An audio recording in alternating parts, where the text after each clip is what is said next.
Hi guys, welcome back to my channel. Alam nyo ba? So guys, meron naman tayong aalamin at ire-react na video ngayong araw na ito. Ito'y galing kay Update PH mga idolo. Sabi nga dito, Philippines to acquire Abukuma class destroyers set to be commissioned by Japan soon. Diba? Ang daming decommission ng Japan ngayon. Diba? Sana nga isa tayo sa mga possible na bigyan o i-acquire natin o kailangan bilhin. Pero syempre, mababang ano naman na yan. Mababang halaga na yan. Diba? O tapos, destroyer pa to mga idolo. Diba? So, isa yun sa wala pa tayo. Diba? Medyo nalalapit din siya sa frigate pero mas malaki kasi yung mga barko na destroyer.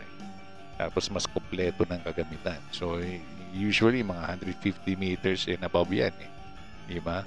So magkakaroon tayo ng ganung barko if ever kung matuloy ito mga idolo sana matuloy kasi kailangan natin ng mga barko, diba? Destroyers pa to, ilang destroyer kaya ito mga idolo, diba? Ang i-decommission pero syempre hindi naman ibibigay naman sa atin lahat yun, hindi naman natin mabibili lahat yan. Syempre meron din mga namang kaalay na bansa ang Japan na pwede nilang din pagbigyan ng mga yan, di ba? Pero sana makakuha tayo kahit paano, di ba? Kasi kahit na decommission to, grabe naman ang capability nito, lalo na sa Japan pa, di ba? Kahit na lumang barko to, kahit na i-decommission na, kaya nga i-decommission kasi sobrang tagal niya na sabihin natin 2 dekada na tawag dito gumagama, nagbabantay sa karagatan ng Japan, di ba? Halos 2 dekada, sabihin natin ganun, di ba? So, sabihin ni Didi Commission, siyempre magpapalit sila ng panibagong barko, di ba? Buti nga sila, di ba? Nagkaka-decommission sila kasi may ipapalit silang barko, may ginagawa na silang barko, di ba? Tayo, sa ngayon, dahil nga konti pa lang ating mga barko, talagang kahit brand new o decommission man yan, tatanggapin natin kahit na matagal na sa nagsisilbi sa Navy yan, yung mga barko na yan. 1 dekada, 2 dekada, 3 dekada, talagang gagamitin pa rin natin yan. Kasi yun nga, dahil nga kulang pa tayo sa mga barko. At kahit pa paano, may masasabi na may Navy ship pa rin tayo na marami. O madadagdag pa rin yung fleet ng ating mga Navy ship, di ba? Kahit na decommission ito. Kaya sana matuloy ito kasi destroyer to mga idolo. Tingnan natin ito. Tara, paranuhin na natin.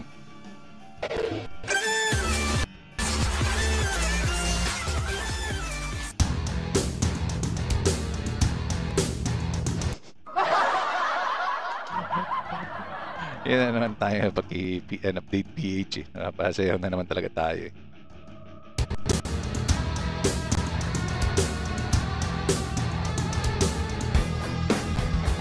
In recent developments, information from naval analyses has revealed that all Abukuma-class destroyer escorts of the Japan Maritime Self-Defense Force, JMSDF, will be fully decommissioned by 2027. These ships will be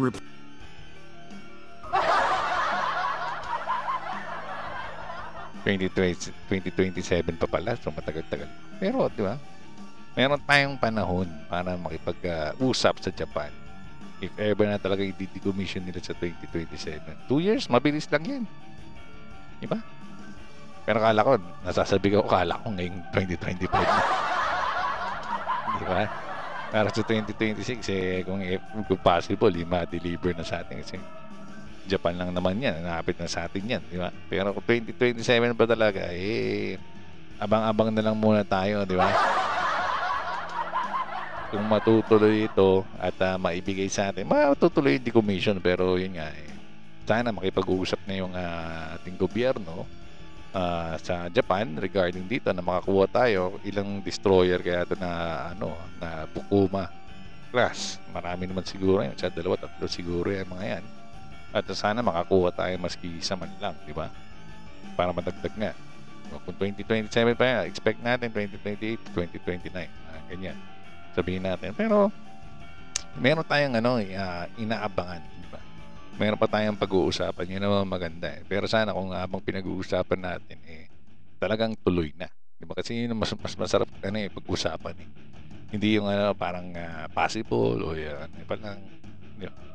Kasi nakakasabik lang eh. Tapos malalaman mo yun in the future. Di ba na mapupunta sa atin. Hindi natin nakuha. Di ba? Nakakapanginayang din talaga. Di ba? Pero at least dito, meron tayong nilulook forward. Di ba? Yun naman ang importante. Meron tayong nilulook forward na possible na ma-acquire ng ating Philippine Navy o ng ating ng ating Army, di ba? Ng Armed Forces natin, di ba? Para sa ating Philippine Navy. Well, why not? Sana cross finger lang tayo, di ba? At sana nga, yun nga mayroon tayong inaabangan na sana nga mabigay sa atin. Yun ang hinuhope natin, di ba? Mga idolo. Placed by the more advanced and combat-capable Mogami-class frigates. In light of this, it is crucial for the Philippines to consider acquiring these vessels to strengthen the Philippine Navy (PN) fleet. With rising tensions in the West Philippine Sea and the urgent need for the Philippines to enhance its maritime defense capabilities, acquiring the Abukuma-class ships would be a strategic move. Currently, pero para maliit lang siya, no? Isa na nakikita natin na mga destroyer talaga na malalaki. Ang alam ko kasi nga parang may napanood kasi ako na kaya mga 150 meters pataas ang isang destroyer. Kasi nga 32 cells yun. Lagi mga vertical launcher, tapos mayroon siyang automilara, tapos marami pa mga missile capability. Kaya kailangan mo talaga ng malaking space at malaking tons ng isang barko at mahabang meters, di ba? Ayan ko, tignan natin. the Philippines faces numerous challenges in naval defense, including a limited number of warships equipped with adequate anti-submarine and anti-surface warfare capabilities. While the Abukuma-class ships are not as new as the Mogami class, they still possess operational capabilities that are highly beneficial for protecting the country's maritime sovereignty. Kasi yung mga destroyer nun mga tawag dito. Saan nilalaro ko nun? Maliit lang siya saka mabilis. Yan, so bumabato ka lang ng torpedo, gano'n. Nilala ko mga warship ba yun? Download ko rin, di ba? Yung mga panahon na yun, parang maliliit katulad yan. Maliit na barko na destroyer. Siguro yung mga panahon maliliit na talaga yung barko ng mga destroyer. Pero yun nga, nakita ko kasi ngayon malalaki na yung mga destroyer kasi ngayon siyempre dumaan naman na yung barko ni Japan, di ba? Na Abukuma, di ba? So mas malaki nga daw yung na-vlog natin na nakaraan na Japan din, di ba? Mas malaki nga daw yun. So siyempre bago kasi yun ito kaya nga decommission na nila. So ilang taon na rin na nagsilbi ito sa Navy ng Japan, di ba? Pero di ba, dagdag pa rin yan sa ating asset. Yun naman importante talaga, di ba? Dagdag pa rin. Philippine Secretary of National Defense Gilbert Gibbo Teodoro Jr. is expected to initiate discussions with the Embassy of Japan in the Philippines to explore the possibility of acquiring these ships through grants or affordable purchase agreements. Japan has previously demonstrated a strong commitment to supporting the Philippines in both defense and maritime development through various forms of aid and strategic cooperation. The Abukuma-class destroyer escorts were designed primarily for anti-submarine warfare, ASW, and are equipped with advanced sonar systems and torpedo launchers to counter... So, anti-submarine lang siya. Na-destroy. Yun nga sabi ko sa inyo yung nilalaro ko nga nun. Puro ang binabato lang usually, mga torpedo, mga destroyers. Yun talaga yung mga lumang, destroyer nun. Diba? Mga matatagal na mga destroyer, maliliit na. So meron silang capability, siguro silang specialty nga ito. Tulad nito, torpedo, may torpedo launcher for torpedo, anti-torpedoes, di ba? Underwater threats. Additionally, these ships feature a 76mm main gun, RIM-7 Sea Sparrow surface-to-air missile launchers.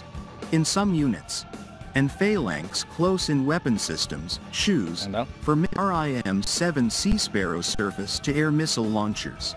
In some units, and Phalanx close-in weapon systems, SHUs, for missile and air defense. Compared to the patrol ships currently operated by the Philippine Navy, the Abukuma-class ships provide significant improvements in operational endurance, combat sensors, and attack and defense capabilities. Considering that their service life could be extended through refurbishment programs, acquiring these ships would be a highly valuable investment for the Philippines in strengthening its maritime defense posture. Correct. Japan and the Philippines. Mapakinabangan din natin yan kasi ang China, napakarami ring submarine, di ba? So, kailangan lahat ng ating, hindi naman lahat, siguro karamihan sa ating barko, kailangan may anti-submarine, di ba? Na capability at may mga torpedo launcher, di ba? Kaya, okay na okay din talaga pandagdag to. Kaya sabi ko, konti na ang barko natin. Kung ano yung makukuha natin, ma-acquire natin, o mabibigay sa atin, tatanggapin at tatanggapin natin yan, di ba? Parang dumagdag ang ating mga Navy fleet o Navy ship. Philippines have been strengthening their defense relations in recent years, including in technology transfer and maritime capability enhancement. Japan has previously provided patrol vessels and other military equipment to support Philippine defense efforts. With the upcoming decommissioning of the Abukuma-class ships, the Philippines has a golden opportunity to acquire potent naval assets that can enhance its deterrence capabilities in the region. Japan. Para mga itsura ng Jacinto class, no? Mga ganun siguro yung size niya. Hindi ko lang alam kasi hindi nabanggit ko ilang meters ito. Diba? Pero kung titignan mo yung itsura, para mga ganun mga Jacinto class. Support for the Philippines not only reflects a close bilateral relationship but also underscores shared interests in maintaining Indo-Pacific stability amid growing foreign incursions in contested waters. Acquiring Abukuma-class destroyer escorts from Japan is an opportunity the Philippines cannot afford to miss. Correct. Given the increasing maritime security threats, the Philippine Navy needs more warships to bolster its naval combat readiness. Correct. If the Philippines secures these ships, it will gain a stronger fleet capable of handling various maritime defense scenarios in the coming years. Therefore, the Philippine government, through the Department of National Defense, should swiftly engage with Japan regarding the possible transfer of these ships before they are entirely decommissioned and either scrapped or sold to another country. The Philippines must act quickly to capitalize on this. Kaya mayroon pa tayong panahon na makipag-usap sa Japan kung 2027 pa to. Kasi siyempre, marami rin naman naghahangad ng ibang bansa niya na mabigyan sila ng Japan, na mga kaalyado rin nila, kung mabili nila yan, di ba?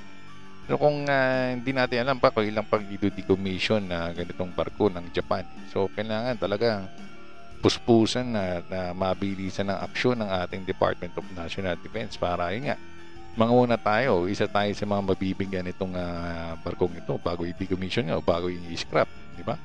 So sayang naman kasi yung pagkakataon kahit na luma na itong barko nito, dagdag pa rin yan sa ating fleet. Yun ang importante, di ba? Kaya kailangan i-grab natin yung opportunity na yan, di ba? Kahit pa paano i-grab natin yan, kasi sayang din ang pagkakataon talaga. Kasi yun nga, nag-antay gusto natin mas marami na tayong Navy ship kasi nga mas sobrang ang archipelago natin puro dagat, di ba?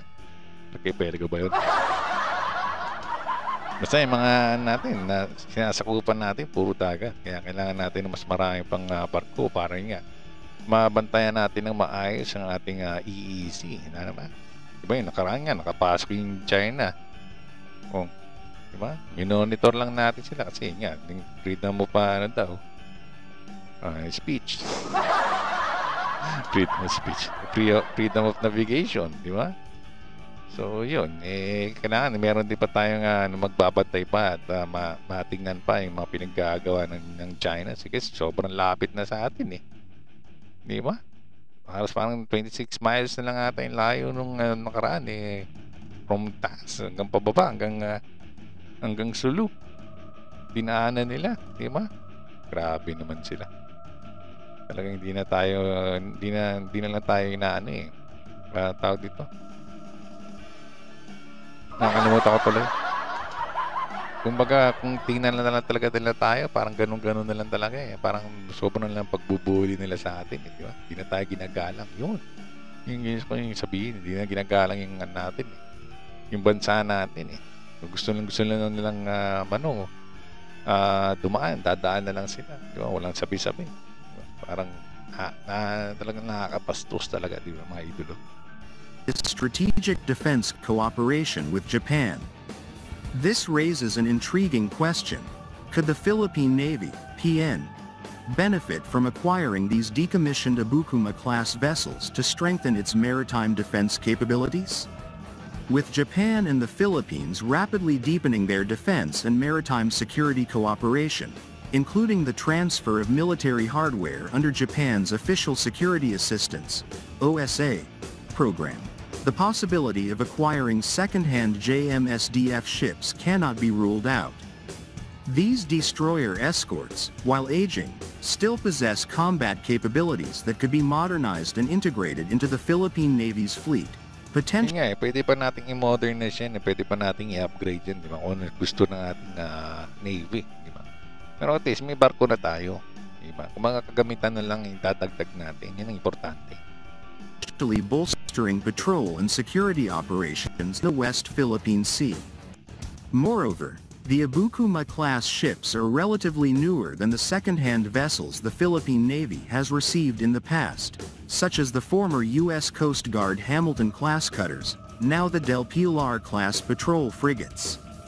If Japan is willing to Di ba, mas ano pa yan, mas bata pa kaysa sa mga ginagamit nating Del Pilar-class, di ba? So, grab na natin yan kasi kahit pa paano talaga magagamit pa natin yan ng ilang taon pa. Sobra-sobra pa siguro, di ba? Isang dekada pa siguro.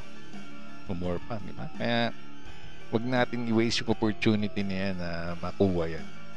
For these ships, the Philippine Navy could gain a significant upgrade in terms of anti-submarine warfare, ASW capabilities, and overall fleet strength. Kasi itong barko na to, parang nakita ko walang torpedo, yung ano lang niya, parang Sea Star yan, dalawa-dalawa. Yan nga, gaya na sabi kanina sa video, sinasabi sa video kanina, iba-ibang barko yan ng Abukuma class na meron siyang torpedo, meron siyang ganyan, launcher. So, iba-ibang criteria sila, hindi yung isa lang na may torpedo, may isa may ganyan. So, parang may mga class sila na may capability na for anti-submarine, to pang anti-air. Ayan, pwede natin gawing multi-role na ship, di ba? Pwede pang anti-air, pang anti-warfare, pang anti-submarine, di ba? So i-upgrade na lang natin siguro kung makukuha natin, di ba? So 2027 pa naman eh. So kailangan puspusan na natin yun sa Japan. Makipag-usap na tayo na talaga na makipag-usap ng maayos sa kanila.